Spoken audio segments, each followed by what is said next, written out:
Hello everyone, this is Erik, the Asian movie enthusiast, and this is my review of 3 Iron, a Korean romance from 2004 that was directed by Ki-duk Kim. Now I've covered a bunch of this man's movies before on this channel, Time, The Bow, Mobius, Samaritan Girl, etc. 3 Iron is generally considered to be one of Kim's most impressive films, so it was time for me to revisit that one and see if it holds up. And indeed, it does.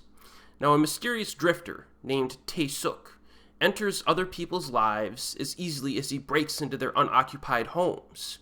So instead of stealing their riches, he repays his host's unknowing hospitality by fixing broken items, cleaning up, and even doing their laundry. But when he sneaks into one particular residence, he discovers a beautiful, lonely wife named Sun-hwa, trapped in a loveless and physically abusive marriage, and then things go from there as they meet up and hang out. Now, the most striking aspect of this movie is the lack of dialogue between the two lead characters. Now, almost all of the dialogue in this film is spoken by the supporting characters, but the emotions and character development of our silent leads are adequately expressed through their actions. So I love how 3 Iron is so, visually driven, and it tells so much about its characters through its visuals and their interaction alone. They don't talk to one another.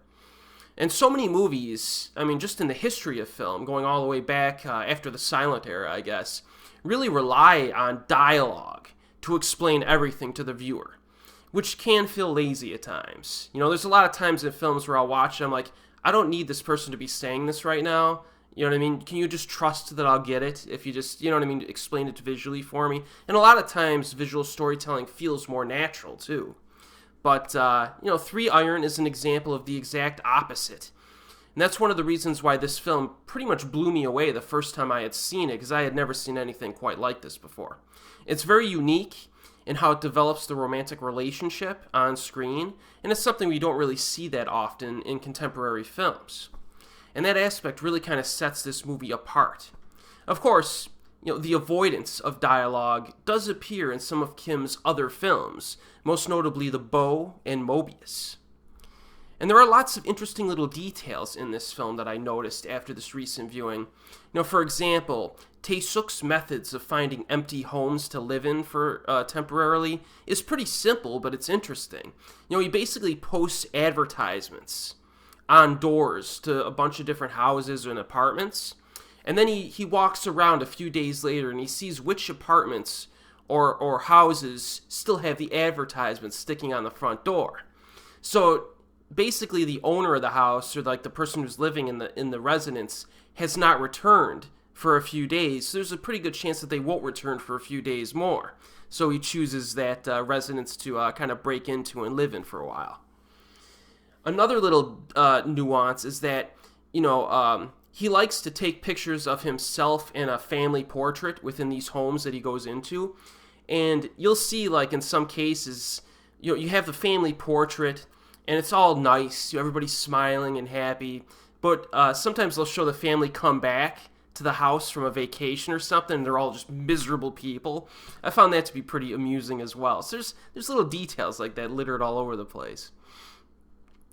I mentioned before that 3 Iron is considered to be one of Kim's most impressive and, highly beloved films, but it's also one of his easiest to watch. Kim does have a tendency of infusing some uncomfortable content into his films, but, 3 Iron is one of Kim's more gentle projects. There are some dramatic moments that are pretty, impactful, but, like the sex and the violence is very lightly portrayed in this one. And the themes are not as dark as some of his other stuff. So this movie is a very good starting point for people who are unfamiliar with his works. And if you enjoy this film, then you can move on to some of his other more controversial films. Now, there's no spoilers in this review, but there was one thing that was introduced during the second half of this film that's a little bit weird and unrealistic to a degree, but I liked it for its creativity.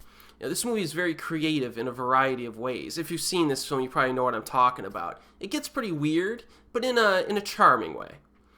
Fun fact, something I figured out just recently, is that 3 Iron was produced in 13 days. You know, not counting pre-production or post-production. The actual production time on set or on location was 13 days. Kim's other film from 2004, Samaritan Girl, was shot in 11 days. So here are 2 more examples of some really good films that were produced in a very short period of time. So you don't need big budgets and long production schedules to make a good flick. And in the end, I think, 3 Iron is a very pleasant, memorable, and unique love story. And check it out. I definitely recommend it. It's really good. And yes, the title 3 Iron is named after the golf club, which has a surprisingly prominent role in the film. This is widely available on streaming and physical media, at least in the United States it is. In fact, my DVD has a fantastic director commentary. It's one of the best director commentaries I have in my collection. It's just jam-packed. Kim just keeps talking throughout the whole film, and he gives you a ton of information on how he funds his films, how he casts and staffs his films, about not having dialogue in some of his films, as well as the themes of 3 Iron. And his interpretation of the film was a little different from what I had as well. So that's an excellent commentary that I recommend. Oh, and he also talks about like the international film industry as well and his opinions on Hollywood and stuff. So it's really good stuff. Pick it up. It's worth buying. And as always, we'll see you next time.